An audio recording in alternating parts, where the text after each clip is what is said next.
And we are live here to give live reaction and analysis post game for game 3 of the Boston Celtics versus the horrible Dallas Mavericks. Game 3 goes to the Boston Celtics, which it's 1, 2, 3 in a row, looking at now a potential sweep. Drew, looking at this game specifically, and if you want to call back to game 2, I know we didn't do a post game on that. Looking at this game here, what are your first thoughts and reactions to the game? I was so excited in the second quarter, and then I was so excited until LUKA fouled out with 4.5 minutes left. And Kyrie tried his best, but there's just not enough offensive firepower on that team for Kyrie to carry it by himself. I don't even know if there's enough offensive firepower on that team for Kyrie and LUKA to win 4 games against this team with Kristaps healthy, let alone LUKA fouling out early. So it's a bummer. I'm sure you're happy. You're 1 game away from a NBA Finals championship and finally having a team that's actually going to win something. So I'm sure that's exciting for you. Hopefully they lose game 4 so they can win game 5 in Boston, but it's probably not going to happen. But for NBA fans, this is just kind of like, it gives me vibes of 2002 when the Lakers and the Kings played in the Western Conference Finals and everybody knew that they were going to roll into the finals and smash. I think it was the 76ers that year. Everybody knew what was coming. And I just feel like we've anointed the Celtics all year, and they are now anointed. I don't know if that's the right word, but they're about to put the crown on their head. So my question for you would be, is there another team that could have made it out of the West that was going to make it any different, or we were always headed towards this? I think a more heavily defensive team, so whether we're talking about the Nuggets or the Timberwolves, would have been a much greater challenge to us. But it being the Mavericks and being super heavy firepower and then now holding them below 100 points in multiple games, it's not that big of a deal to us, it feels like. And I don't know when we're going to sit here and admit finally, or if LUKA fans and Mavs fans are just going to sit here and cope and they're going to say, oh, well, the refs and oh, well, you guys did this and you guys did that. And oh, well, LUKA has no help. When you're going to actually sit there and finally admit that LUKA is a problem. Yes, he's a problem offensively, 27 points, and he has 6 assists, and great. That's fantastic. Really appreciate that. He lowered his turnovers from 9 turnovers last game to 3 turnovers this game. So congratulations. I think that's great for him. My issue with him is his lack of effort on defense. When are we going to admit, or when a Mavs fan's going to admit, and when a LUKA fan's going to admit that it is an issue? You lost by 7. How many points was he directly responsible for? Not just this game, but last game too. How many times are we gonna go through this? And not just that, but the last game as well. He's missing free throws. He's getting all these turnovers. Yes, all I see on Instagram and all these social media platforms is, oh, well, LUKA needs help. LUKA needs help. LUKA needs help. Yeah, sure. LUKA does need help. But when is he actually going to put in an actual effort outside of an offensive side of the court? When is he going to put in the effort on the defense? Congratulations, you had a steal. He has that one every once in a blue moon, but it's about once a game. Once a game, he'll go and he'll poke the ball from behind and he'll get a steal. He does about once a game. Congratulations. That's awesome. Outside of that, he's like not paying attention. Jason Tatum had a cut right in front of him at the top of the arc. Right in front of him. He's just like not looking at all. People are going right at him. It just doesn't matter. And his effort on the boards this game was piss poor. You have Drew Holiday running right behind you and grabbing the board because you just don't give a fuck. You don't care. So when are we going to admit that you don't actually care about anything else but scoring buckets? Congratulations. You're all NBA first team and everyone wants to anoint you as the best player in the world. But then Jason Tatum gets all this hate, and he's actually putting effort in on every single piece of the court, whether it's assists, whether it's actual boards and actually going up for them, not just getting freebies that bounce to him. When are we going to actually admit that he's an actual issue? And it's not us. We know he has an issue. When is it the Mavs fans? Because I know if this video ends up getting pushed to people's algorithm, it gets pushed to Mavs fans, they're going to get all pissed off. They're going to be in the comments, oh, well, LUKA's defensive efficiency. I don't give a fuck. I actually just fucking don't. Because if you watch the fucking game, there's an issue there. There's an issue. And offensively, he's not that goddamn efficient when you're going 1 from 7 from 3. Not that efficient. these last 2 losses can be directly put on him. Yes, I know you're putting a lot of effort in. You're not LeBron James. You're Luka. It's completely different. You're really good. You're fucking fantastic. Top 3 in the world. But let's slow our fucking roll because you can't play defense. That's an issue. Hey, my man, he said Luka's the next James Harden. That's hey, I think we shouldn't have conversations about production in the middle of the podcast, but I think I need like admin capabilities. That way I can drag tweets into because you know how they do the Photoshops where like it'll be like Shay or it'll be Ant, and they'll do the Photoshop where he turns into like a Dragon Ball Z character and like starts cramming on people. I seen this funny ass one before we went on where they Photoshopped Luka into a traffic cone, like, and then the dudes are just running by him and he Photoshops into a traffic cone, and I'm just like, the funny man, he's already tough to watch. When he fouled out, I couldn't tell if he was screaming at the ref or if he was screaming at his bench or whatever, but he's already tough to watch with all this complaining, and then he doesn't play defense. He turned around to the ref too. Mark Davis behind him. Okay, and I mean I think honestly this is just a case of like the Mavericks probably don't have the talent to be in the finals. They just got hot at the right time. We see this in sports all the time. Last year, the Arizona Diamondbacks made it to the World Series and they got their asses stomped. It's just one of those cases where the Mavericks got hot in the playoffs at the right time. They ended up running into a juggernaut in the finals. But realistically, outside of Denver, because the other 2 teams, Oklahoma City and Minnesota, really didn't have the playoff experience. Outside of Denver, I really think this is what was going to happen no matter what. Outside of the Warriors and Steph going nuclear in the playoffs, which obviously that didn't happen. Right. Or, I mean, the beginning of the year we talked about this, man. Celtics might win the finals this year, and here we are. We're 12, 36, 48. How many minutes are in a basketball game? We're 48 minutes away from them being NBA Finals champions. So yeah, it's talking about Luka being hard to watch. I mean, dude, I'm sitting here like screaming at you. You said it. This man's the next James Harden. We changed the rules in the NBA to get away from that. There's this box score that's starting to like recreep back up from a couple of years ago when it was Russ and Harden on the same team, and it's like Harden went something like 11 for 37, but somehow had 50 points because of all of the free throws that he had. Like, we changed the rules for this specifically, and it's so hard to watch him. And some people are like, oh, it's a masterclass of what he's doing offensively, and he baits you into doing it. No, it's fucking annoying because if he gets in front of you, or even if he doesn't get in front of you, you still have the defender in front of him. He's gonna he tries to initiate the contact. If he doesn't initially get it, and he does a fadeaway mid range, and it's really good. But if he initiates the contact and goes up for it, it's like he expects a foul. You're initiating that contact every single time, and you can't expect these fouls when you're sitting there literally shoving off of dudes. You're shoving off of them. And they even made the commentary on the TV. They were like, hey, this is the playoffs. You're not going to get that shove off Jason Tatum. You're not going to get that shove off, Luka doing it too. You're not going to get that call. I know you're trying to get it, but you won't. Luka should not be getting the calls where he's initiating those contacts. And he does constantly.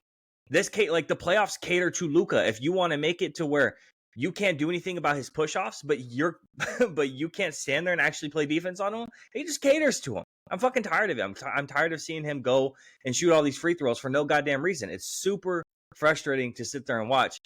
And it's every possession.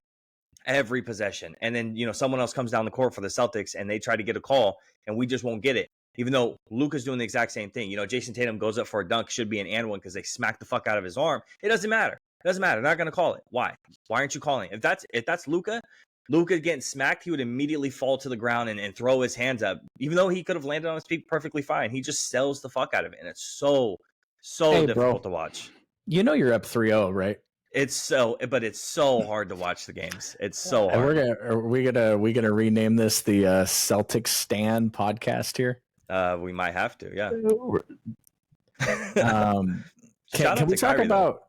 Yeah, Kyrie's good. Can we talk about Jason Tatum being the second best player on his team? Like for the series, sure. Yeah, the series, yeah, absolutely.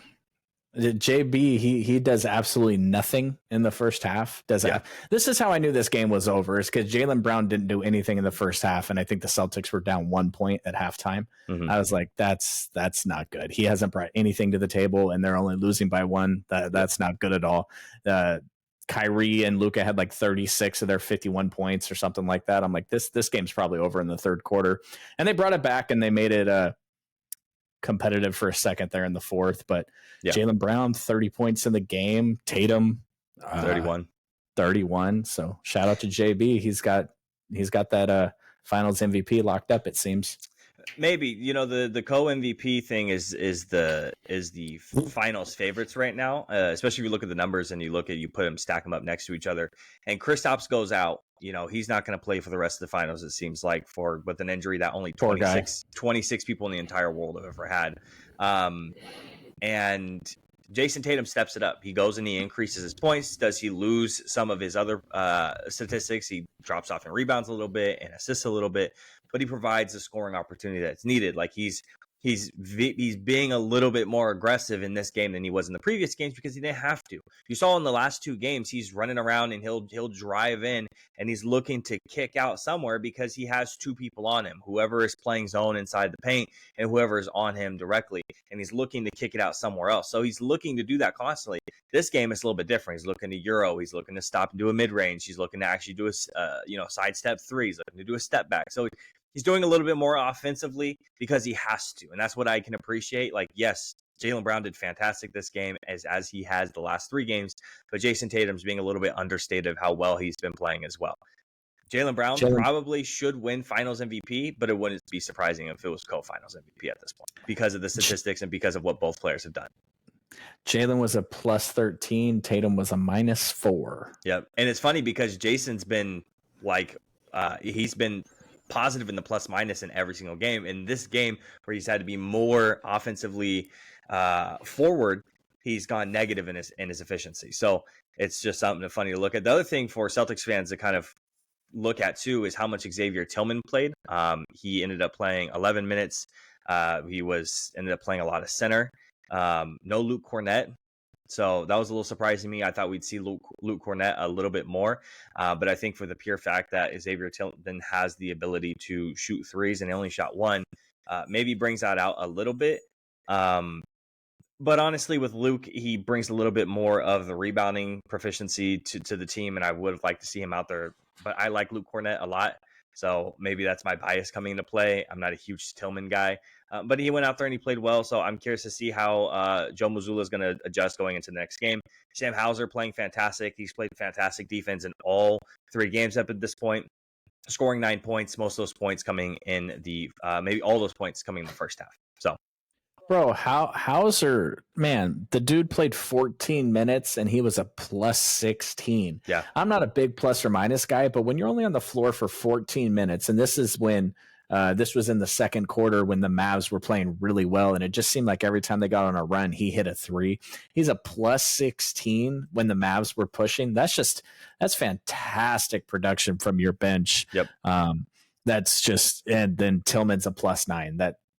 The Mavericks haven't broken 100 points in this series. I think they got like 89 and 99 and 97 or something like that. Yeah. The Celtics have been over 100 points. It's really, for as close as the final scores seem, this series has not been close in a lot of ways. And it's just, it makes you kind of think, like, I think GMs in the NBA right now got to be thinking, we have to do something big time this offseason if we're going to compete with this team. Yeah. Because I don't have the Celtics contract statuses or anything pulled up in front of me, but how are you going to compete with this team next year when they're, that's just another year of growth for Tatum and Brown, who is stepping up, the Dame Lillard and Giannis thing. Obviously there was injuries there, but that didn't seem like it was, going to click. And I guess the 76ers are the big wild card because they have roughly $1.9 billion in cap space and they can go sign everybody, but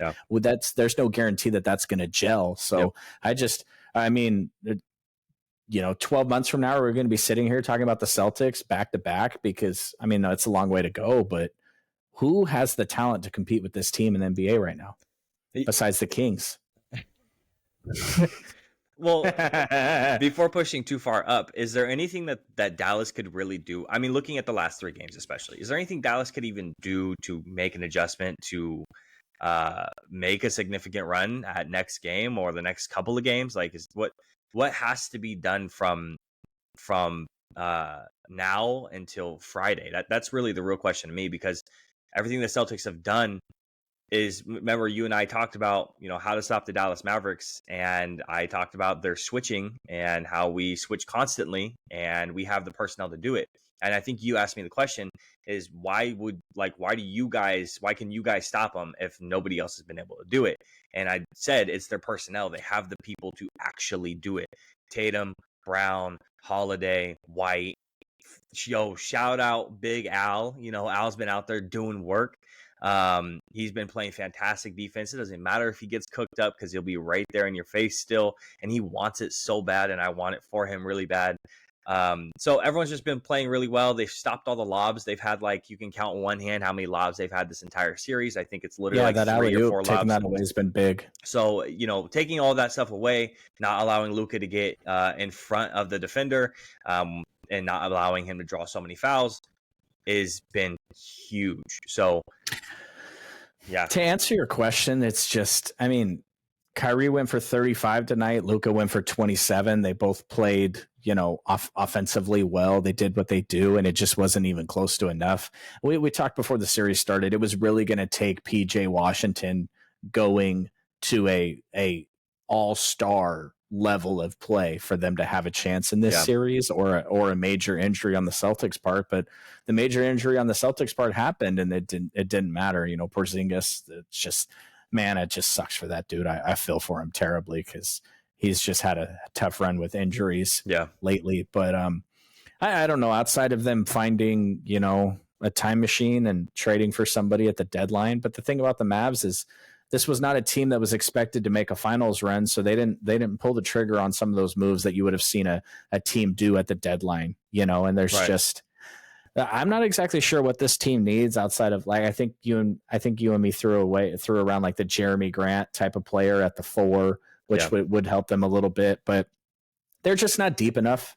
It is what it is. There's not enough talent on this Dallas team to overcome 5 to 6 players on the Celtics team that can go for 30 any given night. And it's like what you said, it's like almost what the piece that they're missing. When we talked game 1, feels like the piece that they're missing that they could really use right now is Porzingis. Is a Porzingis, a Tingus Pingus, and they just don't have that right now. Gafford's only played 16 minutes because he's not providing too much on the offensive side. Derek Jones Jr., fantastic wing defender, but he's not providing a lot on the offensive side of the ball, so you can't bring him in for too much.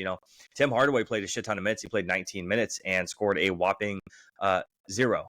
So it's push and pull. So you want the fantastic wing to be out there for defense and be able to maybe score somewhere around 10 to 11 points, or do you want the guy who's going to go out there for 19 and go 0 for 5, 0 for 5, and 0 for 3 for 3 and do absolutely nothing. So and then on the bench side of it, you have Derek Lively, who is, again, great defensive guy, dunks the ball really well. You already have that in Gafford, so he comes in perfectly fine. But you need that scoring center because Derek Jones Jr. is great defensive wing. You should leave him there. PJ Washington, I think, is the definite power forward and great 3-point shooter, and he's that tough mentality. Same thing with Gafford, but you need something else there. Can you see the comments on your screen, or do you have to click onto something else? For what? The YouTube comments. I have to click on something. Do you have to click? How many people did you say had the injury that Porzingis had? It's 26 people or something like that. It's not a lot. Yeah. Your cousin said he was going to go D1, but he got the same injury as Porzingis. I always hear on the podcast that I listen to, the host will say something, waiting for the co-host to pick something up. The co-host will be like, "Oh, sorry, I was reading the comments," and I totally get that, because the first time doing this with 2 screens, and I can actually pay attention to what's going on over there, and it's pretty funny. And it's only 2 guys. Imagine if we had 200, that would be I would be lost in the sauce for sure. Yeah, let's see what we got. Mavs in 9, Mavs in 7, lackluster finals. It is a lackluster finals. Yeah. It may not be for Boston Celtics fans, but it's a bummer. I'm begging you, don't give it to co MVP. Start Lively. I mean, Start Lively is interesting. It's an interesting conversation to have at this point. I mean, he's playing pretty similar minutes, if not more minutes than Gafford at this point. So you might as well switch it up. You're getting to the point where you need to you need to do something.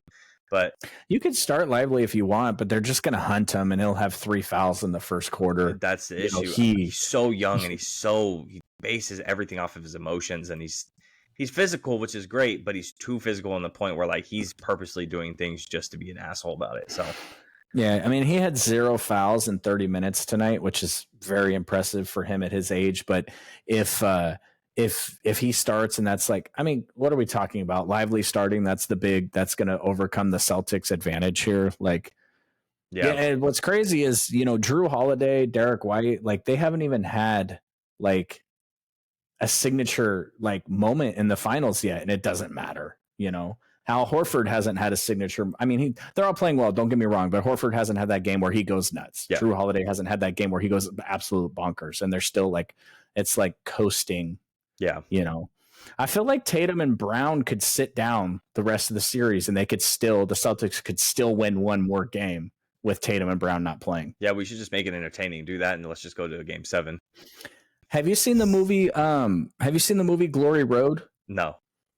All right, so it's if I got my movies right, this coach, he's a girls basketball coach, and he goes down in some New Mexico team, and he recruits a bunch of black players to the team, and everybody's freaking out. And in the NCAA championship game, he's playing against Rupp, and he decides to not play any of his white players, and it's the first time in like college history that an all black starting 5 starts, and they end up winning the game. I think the Celtics should start all their white players, and they'll still beat the Mavericks. Like, I think that would be awesome. Like, all right, we're going to take the least athletic guys on the roster, and we're still going to run them out. We're going to beat the Mavs.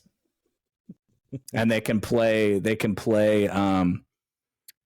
whole 3-point. They can put Pritchard at the center. That'll be good. Hauser, he could play point guard. And Luke Cornett. Anyways, the whole point of this is I don't think it really matters what the Mavs are going to do. I think the Celtics have this locked up, and I mean, shout out to you finally seeing a team win something for once. Yep, just have to live in despair for the rest of my sports life. Besides that, Drew, we will not be seeing the audience for Friday night. I will be out of town, but if we do win between now and next week's episode, we will have to get that reaction at that point. So, anything else to say to the people?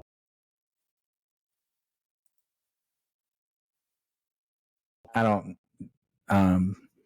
Sucks the news about Jerry West. That news sucks. He's literally the logo. I'm sure 100 different people have put it more elegantly than I can. So yeah, I'll leave it at that. Bob Myers, I hate his hair. Did you watch any of the pregame or the halftime or the postgame or anything? No, I mute all that shit. They got Wilbon up there talking to Myers, and like Paul George is sitting there, and he like contributes absolutely nothing. So it's like he's playing in the playoffs, just doing absolutely nothing. So that was cool for them to treat us to that. They had Adam Silver on before the game talking about relocation or expansions and things like that. And they asked him, what are you going to do to get the All-Star game competitive? And he was basically like, it ain't never going to be competitive. They don't care. The regular season's too important. So, yeah, I mean, what's next? We were hoping this finals was going to get us to NBA free agency. It's going to be a bleak June at this point. Yeah, we'll definitely have a little bit of a lull time before that happens. But, we'll figure something out. We always do. Besides that, Drew, let's go ahead and sign off, and we will see everybody next week. Later. Peace.